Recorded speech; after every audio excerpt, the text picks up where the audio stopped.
Assalamualaikum warahmatullahi wabarakatuh. Selamat pagi teman-teman semuanya. Yang saya hormati mungkin perwakilan dari Kominfo dan Pemko Batam. Yang saya hormati juga seluruh narasumber, ada Mas Aji, Mbak Davita yang tadi ngisi materinya luar biasa. Kemudian ada senior saya, Ayunda Dr. Susi Marni. Selamat pagi Kak. Dan juga ada Key Opinion Leader pagi ini, ada Mbak Priscilia, dan juga moderator yang luar biasa Mas Randy, dan teman-teman peserta yang luar biasa pada pagi hari ini. Saya diberikan kesempatan untuk mengisi materi tentang stop menggiring opini publik di media sosial dengan berita hoax. Dan subjudul kecil saya adalah saring sebelum sharing. Kenapa itu adalah hal yang penting? Sebelum masuk ke hoax, saya akan mengingatkan terlebih dahulu hal yang paling penting sebelum kita merubah sesuatu adalah kembali melihat diri kita dan seperti apa lingkungan kita. Ini perkenalan, nama saya Fendi Hidayat, saya Kaprodi di Prodi Sistem Informasi Universitas Batam. Kalau ada yang mau kuliah, join ke Prodi SI aja di Uniba. Saya juga dipercaya menjadi manajer sertifikasi di lembaga sertifikasi kompetensi, dan saya juga mendirikan sebuah yayasan yang fokus ke literasi digital. Ini kontak person saya. Nah, kita harus lihat kondisi kita hari ini, lingkungan kita hari ini seperti apa. Jadi saat ini kita itu masuk ke dalam era post-truth. Nah, maksudnya bagaimana? Nah, post-truth itu pada tahun 2016 menjadi kata yang paling dicari di Oxford Dictionary. Kenapa sih sampai post-truth ini menjadi kata yang paling terkenal? Ini adalah fenomena di era sekarang. Kalau zaman dulu prinsip kita adalah ketika saya berpikir maka saya ada. Tapi kalau sekarang saya meyakini maka saya benar. Itu adalah sebuah fenomena yang menurut saya perlu kita pahami agar kita bisa mengetahui dampaknya ke depan seperti apa.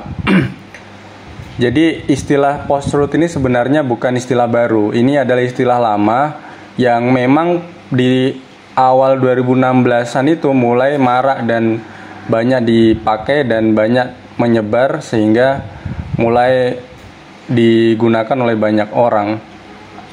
Jadi sederhananya, saya mengutip dari seorang dosen filsafat bahwa kalau kebenaran biasanya adalah kecocokan antara pikiran atau persepsi dengan kenyataan.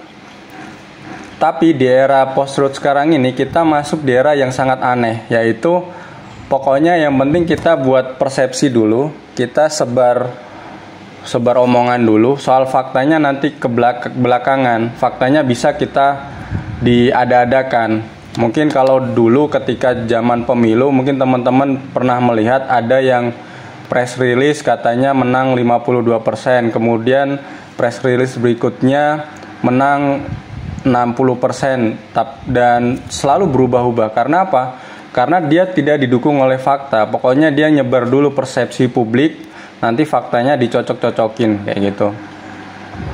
Ternyata kondisi post-truth ini juga bagian dari akar psikologis kita. Jadi kita sebagai manusia itu ketika dihadapkan pada sebuah kebenaran yang hakiki, otak kita itu sering menolak.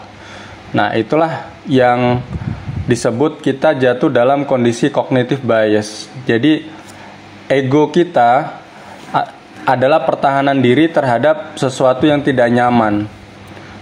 Seperti itu. Salah satu contoh dari cognitive bias adalah cognitive dissonance.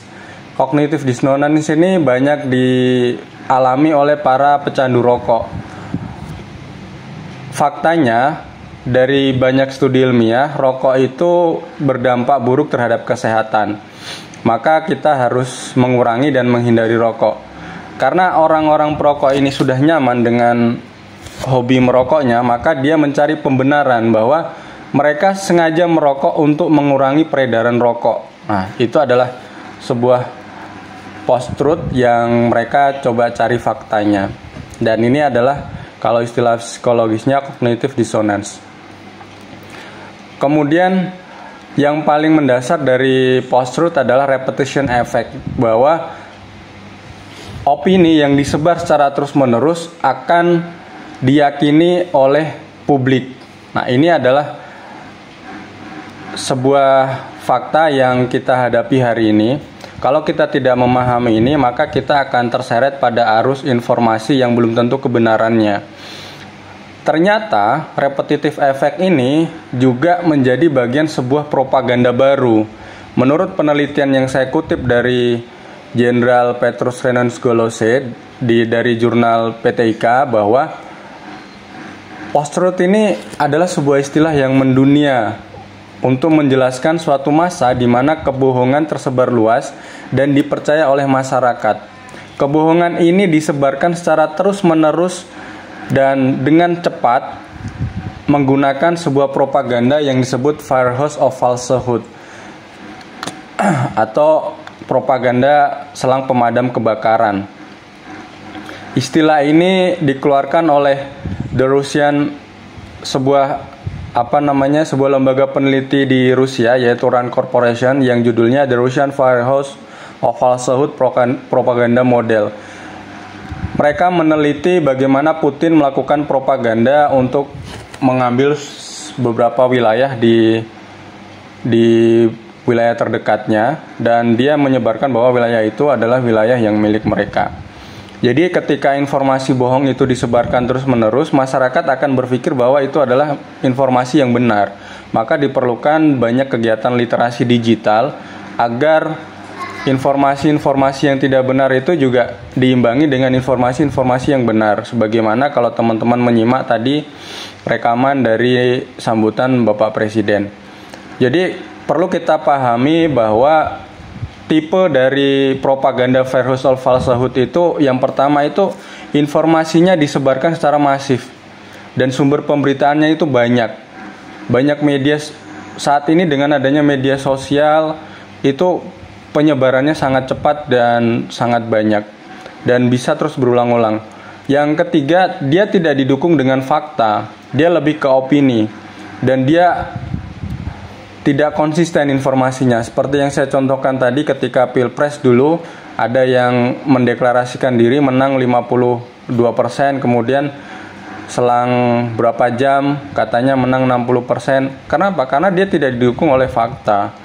Dan propaganda firehouse of falsehood ini dipakai juga oleh Trump untuk memenangkan Pilpres 2016 atau 17 di Amerika pada saat itu.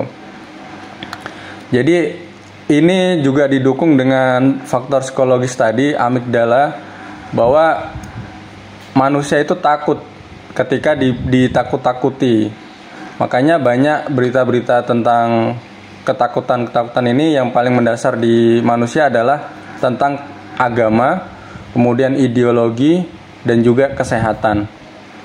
Jadi propaganda firehouse of falsehood ini adalah istilah bahwa kebohongan itu, informasi itu seperti air yang keluar dari selang pemadam kebakaran. Dia keluar terus-menerus dan sangat cepat, dan jumlahnya juga sangat banyak. Ini yang harus kita pahami hari ini, sehingga kita harus, dengan memahami ini, kita akan belajar untuk tidak mudah percaya dengan informasi yang masuk ke perangkat kita. Jadi kita harus tahu bahwa selain propaganda tadi, kita harus tahu jenis-jenis informasi yang bisa kita terima. Yang pertama, informasi yang hoax itu biasanya medianya, sumbernya itu nggak jelas, gitu. Kita harus cek media-media yang kredibel dan jelas itu seperti apa. Media-media yang kredibel itu dia diawasi oleh Dewan Pers dan dia mendapatkan sertifikasi dari Dewan Pers. Kemudian dia tidak mengakibatkan kecemasan. Beritanya ya sekedar informasi dan lain sebagainya. Kemudian dia tidak bermuatan tentang fanatisme atau ideologi dengan judul yang provokatif. Ini adalah beberapa ciri hoax. Ini contoh hoax. Dulu ada banyak beredar foto anak tidur di antara dua makam orang tuanya. Padahal itu adalah hanya kepentingan jurnalistik saja untuk fotografi. Ini juga info tentang bahaya mie dan lain sebagainya. Dan selain itu ada fenomena yaitu fake news, yaitu artikel berita yang tidak ada faktanya. Dan memang tampilannya seperti berita pada umumnya, tapi dia tidak punya fakta dan sengaja digunakan untuk menyesatkan. Ciri-cirinya itu faktanya nggak ada, judulnya provokatif tapi di dalamnya tidak ada yang berkaitan dengan judul. Kemudian foto yang digunakan juga editan. Beberapa tujuan dari hoax dan fake news itu kita harus pahami, kurang lebih ada 3. Saya kutip dari dosen ilmu komunikasi. Yang pertama faktor ekonomi, kemudian ada ideologi dan juga kesenangan. Ekonomi maksudnya gimana? Seperti yang disampaikan oleh Mbak Davita tadi, teknologi itu memiliki peluang untuk mendapatkan ekonomi, faktor ekonomi. Dengan adanya artikel yang banyak dibaca orang, mereka menghadirkan banyak iklan yang masuk dari internet. Itu juga ekonomi. Kemudian ideologi politik. Mereka ingin mendapatkan simpati dari masyarakat untuk memenangkan konstelasi politik dan seterusnya. Kemudian yang ketiga asal senang. Pokoknya dia senang untuk menyebarkan berita hoax. Nah, ini yang harus kita pahami. Jadi jangan sembarang menge-share kemudian membuka berita yang tertarik dengan berita yang bombastis, padahal itu hanya untuk menarik traffic aja ke webnya atau ke blognya. Begitu juga ke YouTube-nya. Ini adalah beberapa jenis hoax yang banyak diterima oleh masyarakat. Yang paling banyak itu ternyata tentang sosial, politik, dan SARA. Kemudian berikutnya kesehatan dan seterusnya. Inilah yang memecah belah bangsa kita, yaitu politik dan SARA. Saya harap dengan literasi digital ini kita bisa menjaga keutuhan bangsa kita. Nah, bentuk salurannya itu setelah kita cek, ternyata dari survei Mastel ini adalah aplikasi chatting dan sosial media. Nah, seperti Facebook, Twitter, Instagram, Pet, dan lain sebagainya. Jadi ketika teman-teman mendapatkan berita dari sosial media, kemudian broadcast chat, itu jangan langsung percaya. Teman-teman harus cek dulu faktanya. Seperti tadi yang saya bilang, apakah dia masuk ke dalam kategori hoax dan seterusnya. Jadi teman-teman pahami tipe-tipe dari materi hoax. Nah, ini yang saya bilang dari propaganda versus falsehood. Ternyata berita-berita itu tersebar setiap hari dan bahkan lebih dari sekali dalam sehari. Ini sangat banyak dan cepat. Ini sangat menyedihkan. Dan dampaknya teman-teman harus pahami bahwa hoax ini sangat berbahaya. Kenapa? Karena dia bisa mengganggu kehidupan pribadi kita, mengganggu kerukunan umat beragama, kerukunan bertetangga, dan juga bisa menghambat pembangunan. Dan propaganda ini semakin masif lagi dengan adanya fenomena buzzer. Jadi buzzer ini awalnya dipakai pada tahun 2009 untuk mempromosikan produk-produk iklan, dan ternyata mulai dipakai untuk komoditas iklan politik. Dan sehingga pada tahun 2014 buzzer ini mulai justru semakin maraknya di dunia politik. Ada beberapa jenis buzzer. Dari beberapa penelitian yang saya temukan, itu ada 2 jenis, yaitu buzzer profesional dan sukarela. Profesional ini yang memang dia dibayar untuk menyebarkan promo-promo kandidat atau branding personal seorang calon. Dia cara kerjanya masing-masing itu diminta membuat 10 akun, baik itu sosial media di Facebook, Twitter, dan Instagram. Dari 10 akun ini mereka dipecah lagi. Ada yang dia menyebar berita untuk promosi, dan juga ada yang disuruh menjadi kontranya. Jadi mereka berdebat sendiri untuk menarik simpati orang. Nah, dengan perdebatan itu maka ada yang simpati, lahirlah buzzer pribadi. Mereka sukarela ikut campur untuk membela orang-orang yang memang mereka kagumi, dan mereka ikut serta-merta. Mending buzzer profesional digaji, dibayar, daripada buzzer pribadi yang dia sudah membela mati-matian, tapi justru kadang karena nyebar hoax malah masuknya ke penjara. Ini jadi hoax itu semakin diperparah dengan adanya karakter asli masyarakat kita yang tidak bisa atau tidak terbiasa dengan perbedaan pendapat. Jadi kita masih mengalami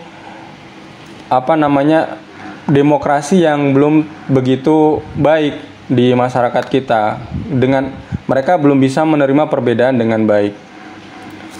Nah, ada beberapa hal yang bisa kita lakukan untuk mengatasi hoax, yaitu yang pertama adalah alat yang mempengaruhi opini publik. Kemudian hal yang paling efektif untuk menghambat penyebaran hoax adalah melakukan edukasi kepada masyarakat. Dan saya yakin kegiatan hari ini adalah bagian dari edukasi agar masyarakat memahami dan mengetahui bagaimana ciri-ciri hoax dan bagaimana fenomena masyarakat hari ini. Kemudian tanggung jawab ketika terjadinya hoax adalah diri kita sendiri sebenarnya yang paling penting, baru pemerintah, komunitas, dan sebagainya. Makanya dengan adanya kegiatan hari ini, saya berharap ini bisa menambah pengetahuan teman-teman dan teman-teman bisa menjadi agen of change untuk literasi digital di masyarakat. Ada beberapa hal yang bisa kita lakukan untuk menangkis hoax, seperti yang tadi juga dari survei sudah kita jelaskan dan ini semakin kita rincikan. Yang pertama adalah kita harus waspada dengan artikel-artikel atau broadcast chat yang berisi tentang provokasi atau sifatnya memaksa, seperti viralkan, sebarkan, dan seterusnya. Kemudian yang kedua, teman-teman cek dulu alamat situsnya. Apakah dia memang dari situs yang kredibel? Biasanya, contohnya nih, kalau di berita itu kan ada liputan6.com, kemudian ada kompas.com, detik.com. Contoh dari situs-situs yang tidak kredibel, dia biasanya mengambil nama-nama yang mirip dengan berita yang kredibel. Contohnya misalkan Kompas, diganti beritanya namanya kumpas.com. Tampilannya mirip dengan Kompas, jadi seolah-olah orang akan merasa, wah itu benar-benar dari situs Kompas. Atau dengan sosial media di-share, dia Facebook biasanya kalau dulu kan tulisan ejaan Facebook kan Facebook. Nah, dia diganti jadi Vocebook gitu. Jadi mata orang kan dengan alamat situs di Chrome kan dia kecil, jadi dia tidak terlalu paham. Kemudian cermati isi beritanya, jangan langsung panas ketika membaca judulnya. Karena memang sengaja hoax dan fake news itu dia judulnya dibuat provokatif karena untuk menarik traffic dan memanas-manasi. Biasanya orang ketika sudah panas membaca judul, dia sudah otaknya sudah nggak normal lagi ketika membaca berita. Mereka sudah panas gitu, sudah terpancing emosinya. Jadi sudah nggak netral lagi ketika membaca berita. Makanya ketika membaca judul, jangan langsung percaya, tapi baca dulu isinya dan pahami sesuai konteksnya. Cek beritanya melalui situs-situs cekfakta.com, Turunback Hoax, dan Google Fact Check, dan seterusnya. Kemudian ketika teman-teman mendapatkan foto atau video, teman-teman bisa mengeceknya di situs Google Images untuk foto dan video di situs yandex.com. Dari situs ini, teman-teman bisa mengetahui foto ini siapa sih yang pertama kali ngirim dan tujuannya apa. Begitu juga dengan video. Karena banyak video itu yang dikait-kaitkan padahal tidak relevan dengan faktanya. Kemudian ikut grup diskusi anti hoax dan contohnya kayak ikut seminar pada hari ini dan laporkan hoax. Kenapa? Karena menyebarkan berita hoax bisa terkena sanksi pidana penjara paling lama 6 tahun dan atau denda paling banyak 1 miliar. Ini saya kutip dari pasal 45A Undang-Undang ITE. Dan ini adalah beberapa fenomena banyaknya orang-orang yang sudah terjerat hukum karena dia menjadi buzzer personal dengan menyebarkan hoax. Maka hati-hati, jangan terlalu mudah percaya dengan informasi yang masuk kecuali memang dia datang dari situs kredibel dan memang orang-orang yang punya pemahaman, pandangan objektif, sehingga teman-teman bisa menjaga diri tetap waras, tetap sehat. Hati-hati di era post-truth ini, seperti yang saya bilang tadi, banyak fakta yang dia dikalahkan oleh opini yang tersebar tanpa ada fakta. Terima kasih dari saya, demikian. Mohon maaf jika ada hal-hal yang kurang, marilah kita diskusi. Saya tutup, wabillahi taufiq wal hidayah. Assalamualaikum warahmatullahi wabarakatuh.